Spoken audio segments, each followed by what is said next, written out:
Ya. Dia fungsinya apa? Notokok itu bumbung saraf. Bumbung saraf. Neural group. Kemarin itunya apa? Kalau notokok apa namanya? Bumbung saraf. Neuralisnya neural group. Ini kan sebelum jadi apa namanya sebelum neural group di sini. Nah, notokok nggak sumbunya gitu di dalam neural group itu ada notokok.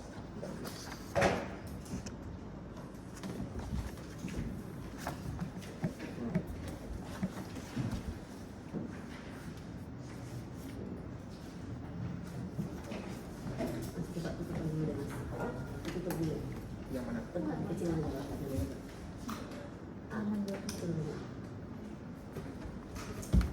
Kalau mau nulis, pakai Word aja. Menulis. Pakai Word aja. Gimana? Langsung. Berarti menulis apa? Pakai gambar nggak? Iya, boleh gitu.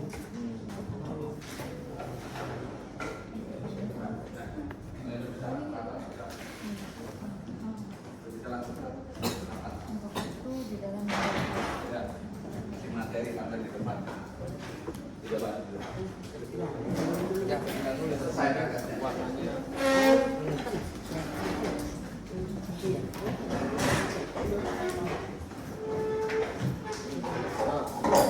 Kalau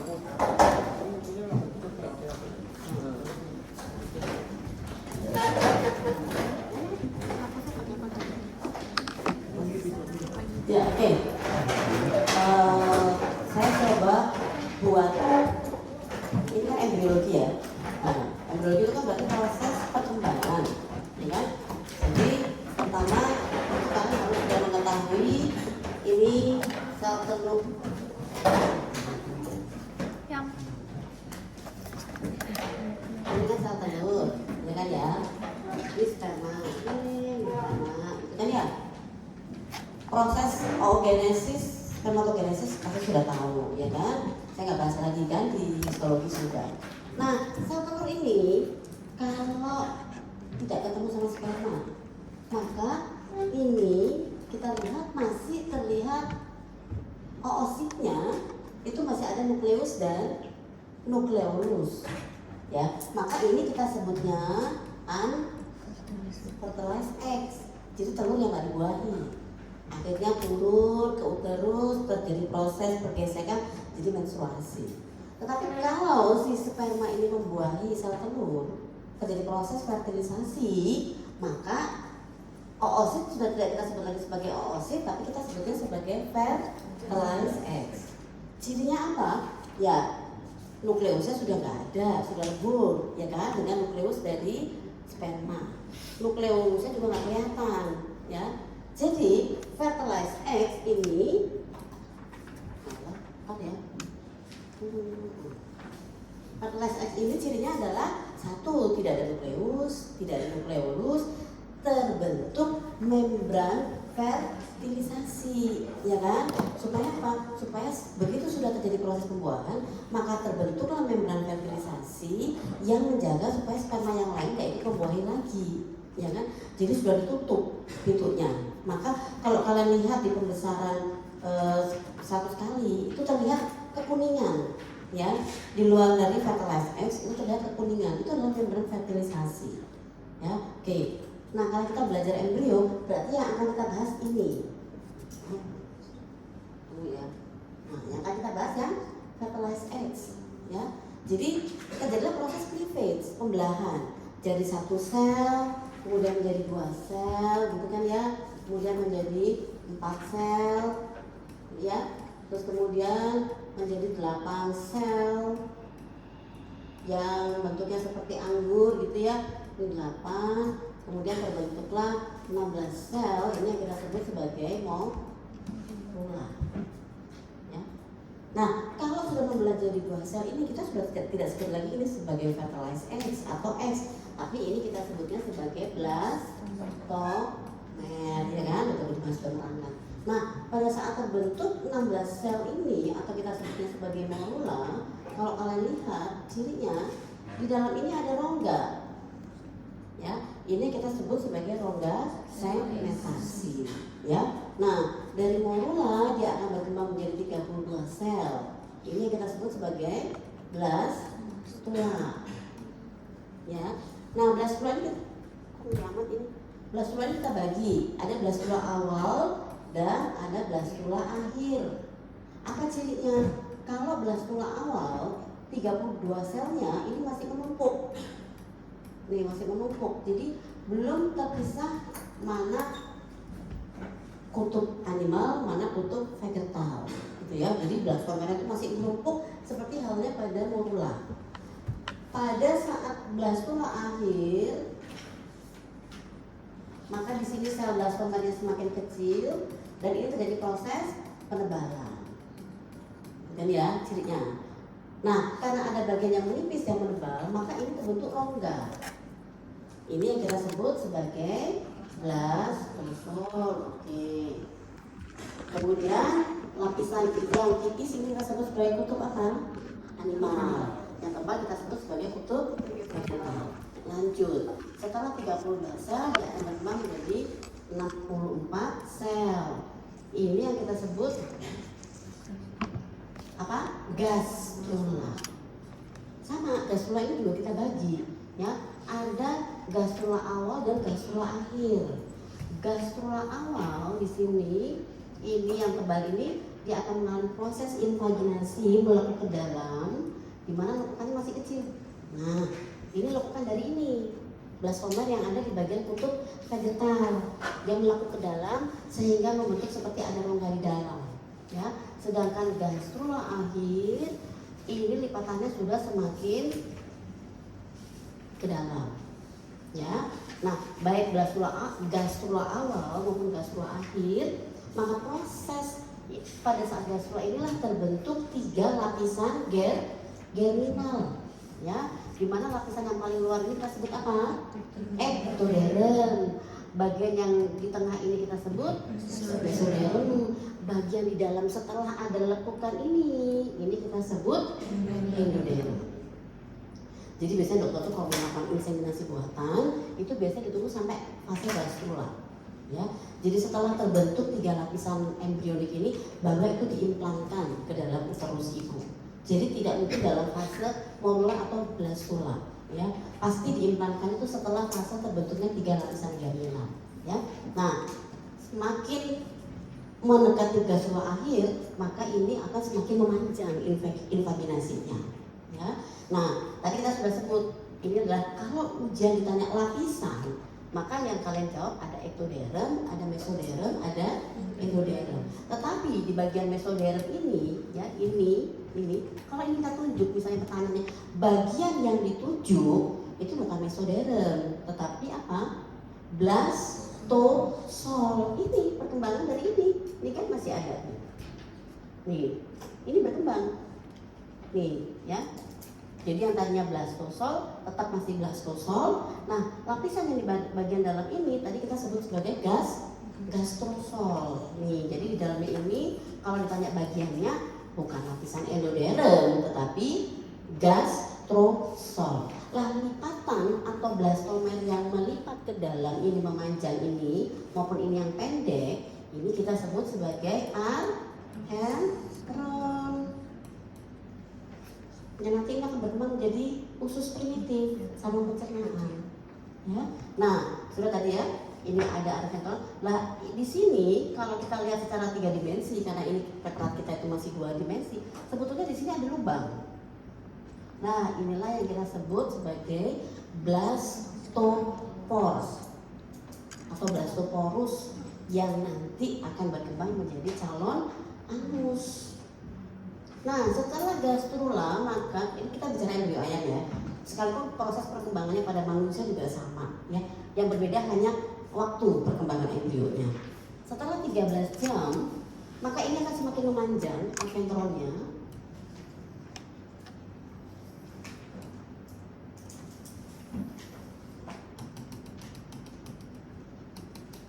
Ya. Jadi yang tadi memanjang, agenturnya memanjang, maka pada 13 jam, kalau kalian nggak terlalu 13 jam, nggak terlalu terlihat 18 jam boleh, ya. Ini 13 sampai 18 jam boleh, ya. Maka yang invaginasi di ujung ini akan kita sebut sebagai jendolan Hansen, ya, jendolan Hansen. Kemudian garis agentoron kita sudah nggak sebut lagi sebagai garis agentoron, ini kita sebutnya sebagai primitive strip atau garis primitif. Jadi yang di luarnya ini tuh garis, ya. Sedangkan yang di dalam ini yang tadi kita sebut sebagai gastrosol akan memanjang, maka ini dalam ini kita sebut sebagai primitive groove atau bumbung primitif, atau ada yang menerjemahkan alur primitif, gitu ya. Bisa ya? Nah, sebetulnya di sini ada lekukan, tapi nggak semua preparat kelihatan gitu ya. Ini ada melekuk gitu ya ke dalam, nanti kan akan menjadi lipatan kepala melipat gitu ya. Nah, sebetulnya ini ada bentuknya itu agak begini ya. Nah, ada agak lipatan ini. Ini kita sebut sebagai primitive pit, lekukan, ya. Oke, sampai sini sudah terhapus ya, yang ini ya.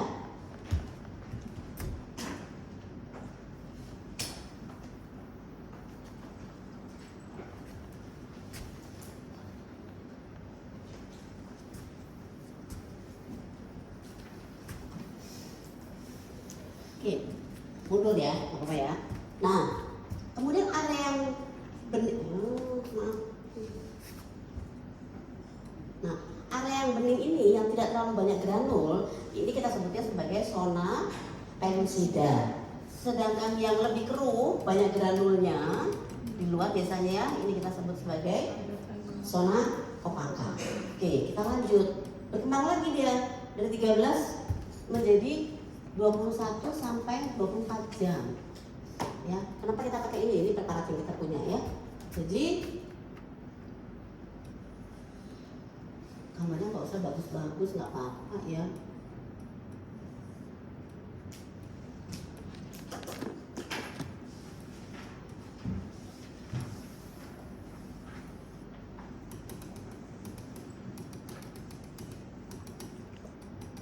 Kira-kira gitu ya. Nah, tadi ini jendolan Hansen, maka jendolan Hansen akan turun ke bawah nanti sampai di tailbud gitu ya. Nah, ini lipatan tadi akhirnya kita sebut sebagai head process atau proses perkembangan kepala, gitu ya. Nah, area bening ini masih kita sebut sebagai zona pellucida, ya. Sedangkan area yang keruh ini kita sudah tidak sebut lagi sebagai area opaka, tapi ini kita sebutnya sebagai blood island atau pulau darah. Jadi kalau ujian ditunjuk di sini, lihat embrionya. Kalau embrionya ini sudah memiliki somit, ya, kemudian kepala belum terbentuk otak, kalau kalian ditunjuk di sini, maka jawabnya adalah blood island. Jangan dijawab area opaka. Kenapa? Karena dia sudah masuk di embrio perkembangan 21 sampai 24 jam. Ya.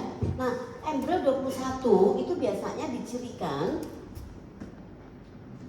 somitnya itu cuma satu biasanya ya. Nah, somitnya biasanya satu pasang kalau masih 21 jam ya. Tapi kalau misalnya di sini sudah ada somit nih,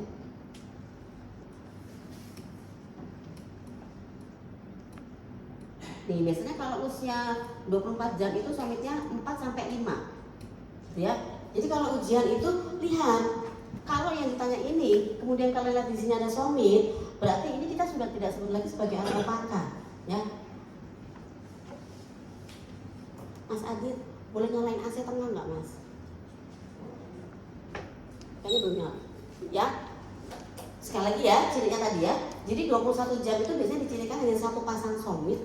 Sedangkan 24 jam itu biasanya maksimal 5 somit. Ya. Nah, somit ini apa? Somit ini adalah perkembangan dari mesoderm yang bersegmen. Disebutnya somit. Sedangkan mesoderm ini, mesoderm atas dan bawah, tidak bersegmen. Kalau ini ditunjuk, jangan primitif straight. Kenapa? Karena sudah ada somit. Berarti ini kita sebutnya apa? Mesoderm tak bersegmen. ya. Nah, kalau misalnya saya tanya di sini, jangan dijawab primitive growth. Kenapa? Karena dia sudah memiliki somit, maka ini kita sebutnya sebagai neural growth bumbung saraf. Ya, di mana bumbung saraf ini ya nanti ini akan membentuk neural tube ya sampai di atas ini. Nah, kalau neural tube-nya itu tidak sempurna, tidak menutup pada sebelum bulan ketiga, maka bayi akan dilahirkan dengan kondisi ansepali atau tidak memiliki batok kepala. Ya. Atau misalnya neural tube yang di atas ini tidak menutup, maka bayi bisa juga dilahirkan dengan kondisi spina bifida. Ya, jadi kenapa kalian belajar ini ya supaya tahu kelainannya, gitu ya. Jadi kalau sampai di atas ini tidak menutup, maka ini kita sebut sebagai ansepali. Tapi neural tube yang tidak menutup di bagian somit, ini kita sebutnya sebagai spina bifida, gitu ya. Ya, jadi perhatikan ya. Jadi kalau ujian ditunjuk, yang ditunjuknya di tengah jangan dijawab primitive growth, tetapi neural growth atau bumbung saraf. Ya, kalau yang ditunjuk garis tepi sudah ada somit, jangan disebut primitive shriek, tetapi kita sebutnya apa tadi? Mesoderm tak bersegmen. Ya, nah lipatan yang paling atas ini kita sebut sebagai ectoderm kepala, yang nanti akan berkembang menjadi kepala dan brain, otak, ya. Oke, zona pelus. Nah, di bagian atas dari kepala ini kita nggak sebut sebagai zona pellucida, tapi ini kita sebut sebagai proamnion, yang nanti akan berkembang menjadi meninges, pelindung otak. Ya, jadi ini biasanya virus kelamin itu atau virus jenis yang lain itu bisa mempengaruhi perkembangan proamnion, maka biasanya lahir bayi dengan kondisi meningitis misalnya ya, atau bahkan setelah dilahirkan. Jadi ini paling rentan biasanya ya, bagian proamnion ini, meninges ini. Oke. Kemudian ada lipatan yang bagian dalam ini yang rongga ini, dua ini kita sebutnya AIP, anterior intestinal portal, yang nanti juga akan berkembang menjadi gut primitif atau usus primitif. Selanjutnya akan berkembang menjadi calon saluran pencernaan. Sudah sampai 21-24 jam bisa? Oke, kita lanjut. 33 sampai 38 jam. Ya. Nah, di sini ini tadi head process tadi itu akan menutup.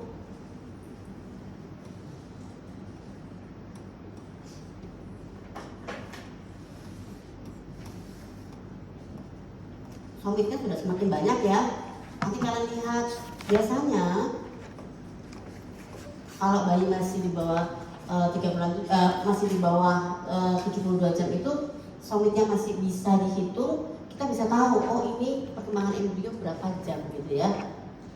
Tapi nanti setelah proses organogenesis ya 3 bulan ke atas sampai dengan bulan keempat kita sudah nggak bisa menghitung lagi somitnya, gitu ya.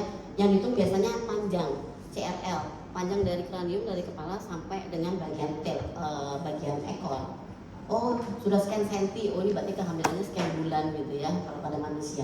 Oke, jadi tadi head process ya, ini adalah head process ya. Jangan lupa buku penuntunnya dibaca ya. Maka ini akan berkembang menjadi 3 bagian otak. Ya, yang paling permukaan. Ya, yang paling permukaan ini kita sebut sebagai proencephalon ya. Yang kedua ini kita sebut sebagai mes, oke. Dan yang paling belakang kita sebut sebagai romben, bukan romben ya, romben cephalon. Ini masih sama ya. Ini adalah mesoderm tak bersegmen, ini somit gitu ya, semakin ke bawah. Dan nanti di sini akan membentuk tail bud ya, calon ekor. Di dalam ini juga masih kita sebut sebagai neural group, punggung neuralis, yang nanti akan berkembang menjadi SSP ya, sumsum tulang belakang, spinal chordal ya. Kemudian, nah nanti di luar ini juga masih banyak nih granulnya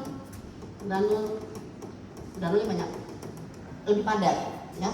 Nah ini kita tidak sebut lagi sebagai blood island, tetapi ini kita sebutnya sebagai plexus vitellina yang nanti akan berkembang dari arteri vena vitellina pada embrio 48 sampai 72 jam. Ya. Sini jantung juga sudah terbentuk ya. Ekor ya sudah terbentuk. Kemudian kita lari ke 48 sampai 72, di mana lipatan kepala itu sudah semakin seperti bentuk C, huruf C gitu ya, cin. Jadi ini sudah semakin melekuk.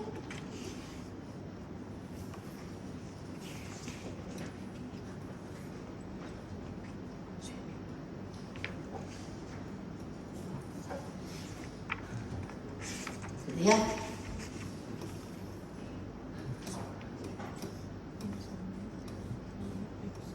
Oke, nah gitu gambarnya gitu ya.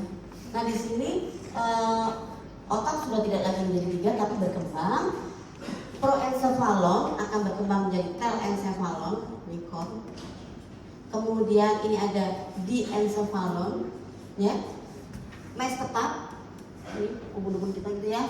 Nah untuk menentukan bahwa rhombencephalon otak belakang itu terbagi 2, itu patokannya ada di sini nih, seperti buah pil. Ini yang kita sebut sebagai otosis atau vesicle otik yang nanti akan berkembang menjadi organ pendengaran.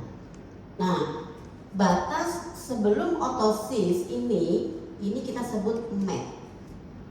Ya, bagian lengkung otak belakang rhombencephalon setelah otosis ini kita sebut mielencephalon.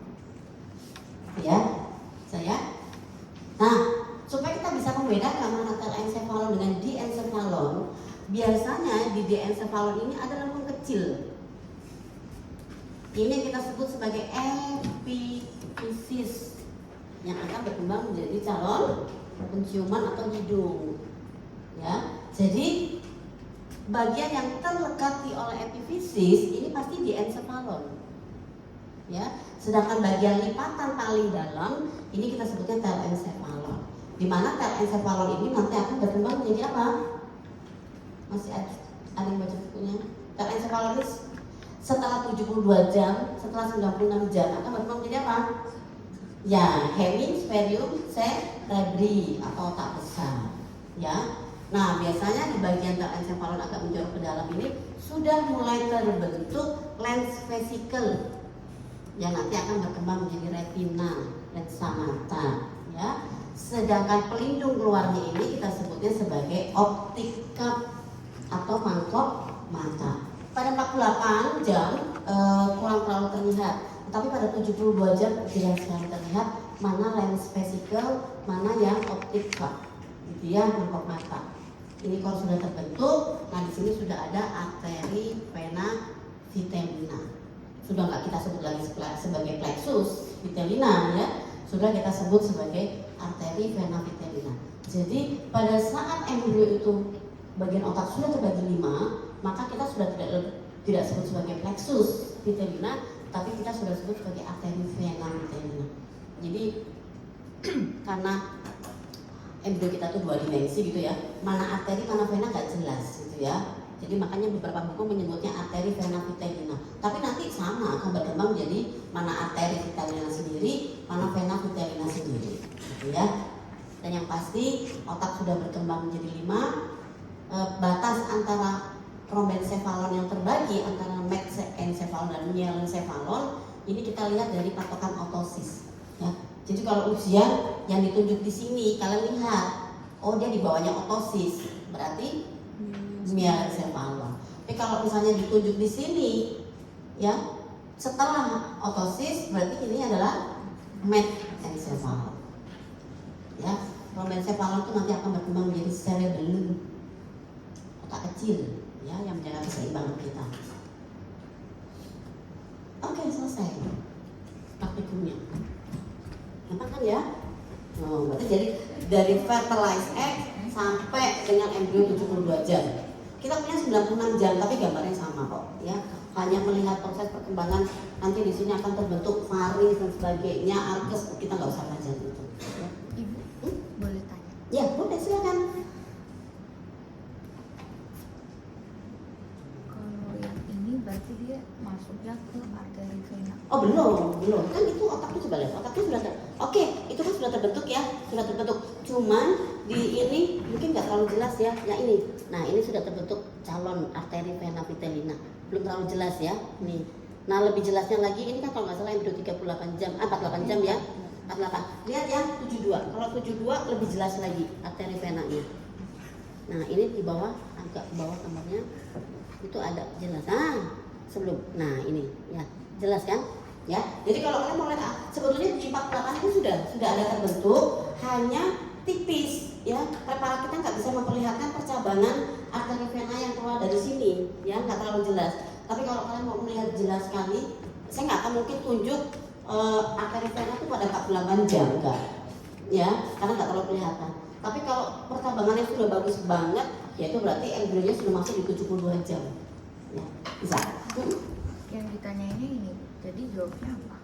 Nah, jawab itu. Ya tetap, berarti jawabnya apa? Arteri vena vitellina. Jadi kalau sudah terbentuk 48 jam, sudah terbentuk 5 bagian otak, tetap kita sudah sebutnya adalah arteri vena vitellina. Meskipun mungkin percabangannya belum terlalu kelihatan ya. Oke, sampai di sini ada yang mau ditanyakan? Di situ belum ada allantois. Allantois ya. Jadi perpanjangan saya hapus yang ini aja ya. Nih, jadi kalau 72 jam tadi atau 48 jam ya, ini kita dia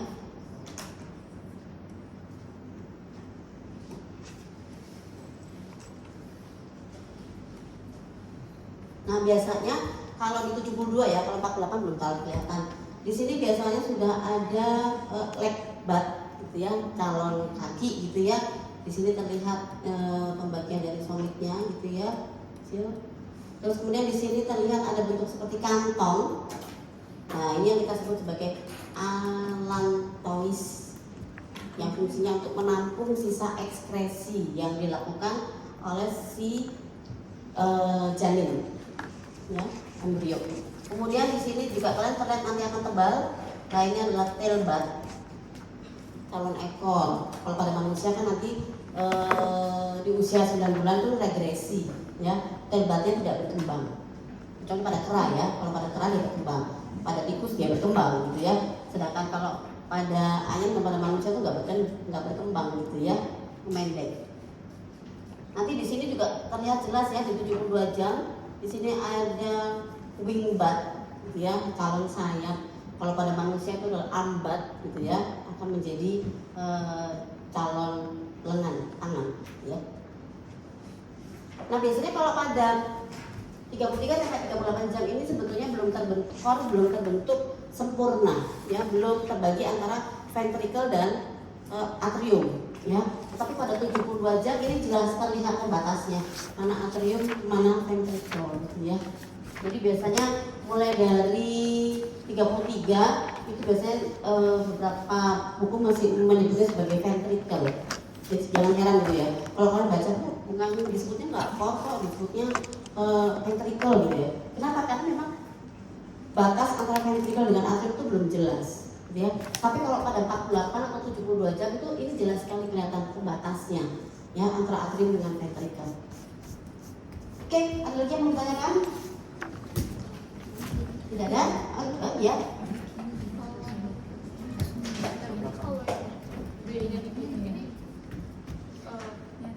A-nya apa? Membran fertilisasi. Ya berarti B-nya adalah apa? Fertilizer. Ya. Oke. Oke, kalian gambar. Nanti pukul 9.04 kita coba post-test dengan menggunakan mikroskop ya. Jadi sekarang mau gambar boleh, tapi yang penting kalian bisa mengisi yang ditunjuk-tunjuk itu apa. Ya, kalau misalnya nggak mau gambar nggak apa-apa. Paling nggak yang ditanyakan itu ABCD-nya itu bisa dijawab. Ya. Oke. Punya waktu 15 menit. Nanti setelah itu kita post-test ya.